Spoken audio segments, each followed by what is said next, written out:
ছেলে মানুষ সবচেয়ে খারাপ হচ্ছে কি হিসাবে জানেন? ছেলে মানুষ সবচেয়ে খারাপ হচ্ছে স্বামী হিসাবে। ছেলে মানুষ ভাই হিসাবে ভালো, বাবা হিসাবে ভালো, কিন্তু আপনি দেখবেন যে এমন মেয়ে খুব কম পাবেন যে তার স্বামীর প্রশংসা করতেছে বা তার স্বামীকে পছন্দ করে। মানে তার কথা শুনলে বোঝা যায় যে পৃথিবীর সবচেয়ে খারাপ স্বামী হচ্ছে তার।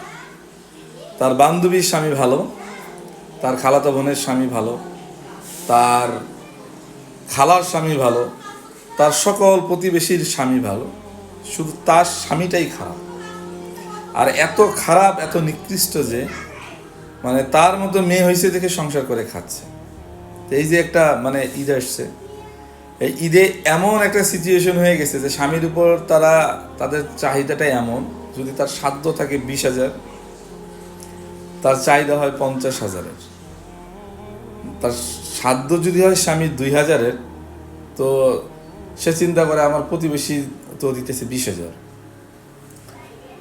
তো দেখবেন যে মানে তার কথা শুনলে বোঝা যায় ম্যাক্সিমাম প্রায় বেশিরভাগ বলতে কি 99% মেয়ের ভাষ্য শুনলে যেটা বোঝা যায় যে পৃথিবীর সবচেয়ে নিকৃষ্ট হচ্ছে তার স্বামী। তার স্বামীর চেয়ে খারাপ নাই। অথচ আল্লাহ তাআলা এই স্বামীকে কত সম্মান দিয়েছেন। আল্লাহ রাসূল বলছেন যে পৃথিবীতে যদি কোনো মানুষকে সিজদা করার অধিকার দেওয়া হইতো, তা আমি বলতাম প্রত্যেকটা স্ত্রী যেন তার স্বামীকে মানে সিজদা করে।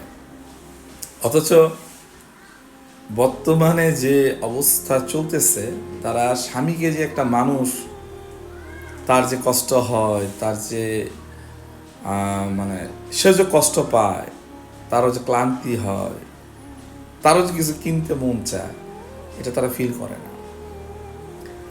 তারা তার বাবার দারিদ্রতাকে মানে নিবে, তার বাবা গরিব, সেটা মানতেছে, সে সেখান থেকে ছোট থেকে এইভাবে বড় হয়েছে এটা মানতেছে, কিন্তু তার স্বামী গরিব এটা সে মানতে পারবে না, কোনোভাবেই না, এটা পসিবল না। সে তাকে মানে তার যত শখ আহ্লাদ আছে, তার যত চাওয়া আছে, সেটা না, শুধু তার প্রতিবেশী আরেকজন আছে আরও ধনী, তার স্বামী তাকে কি দিছে, তাদের সাথে কম্পিটিশন তার করতে হবে। আর এই পুরা প্যারাটা দেয় তার স্বামীকে।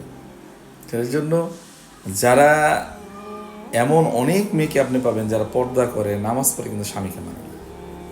আর পর্দা করে, নামাজ পড়ে, এরকম মেয়ের সংখ্যা আপনি আপনার এলাকায় খোঁজ নিয়ে দেখেন কয়জন, সেটা খুবই কম, খুবই কম।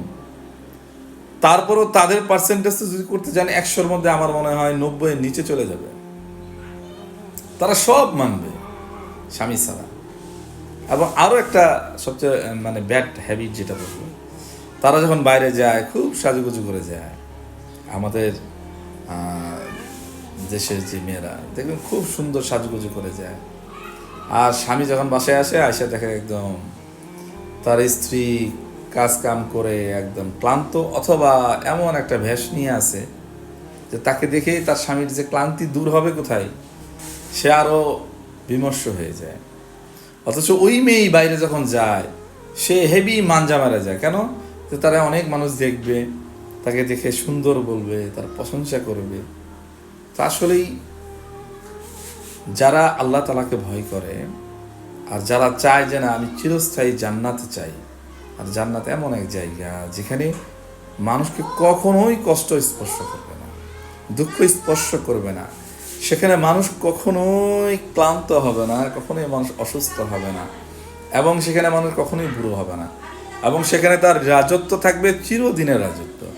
সেই জান্নাত যদি চাও তো স্বামীকে সম্মান করো, স্বামীকে ভালোবাসো, এবং স্বামীর কষ্টটাকে তুমি শেয়ার করো তার সাথে, তাকে অনুপ্রেরণা দাও। এবং এই যে ঈদ আসছে, একটা রমজান গেল, আসলেই আপনি খালি হাতে যাবেন এখান থেকে, এত কম্পিটিশন করার কিছু নেই। এর জন্য বলছে যে তুমি দুনিয়াতে তোমার চেয়ে নিচে নিচে যে আছে দুনিয়ার ব্যাপারে, তাকে অনুসরণ করো, মানে অনুসরণ মানে তাকে দেখো। আর আখিরাতের ব্যাপারে তোমার চেয়ে উপরে যে আছে তাকে অনুসরণ করো। তো দুনিয়ার ব্যাপারে তোমার চেয়ে যে নিচে আছে তাকে যখন তুমি দেখবা, তখন তোমার মনে অটোমেটিকলি সক্রিয় আসবে। আর আখিরাতের ব্যাপারে তুমি যখন আরেক অন্য কাউকে অনুসরণ করবা বা তাকে দেখবা, তখন হবে কি, যে তোমার মাঝে আমল করার একটা জজবা আসবে। দুনিয়া ক্ষণস্থায়ী, আখিরাত চিরস্থায়ী। তো ওই আখিরাতে যে কামিয়াব হয়ে যাবে সেটা হচ্ছে চিরস্থায়ী কামিয়াবি।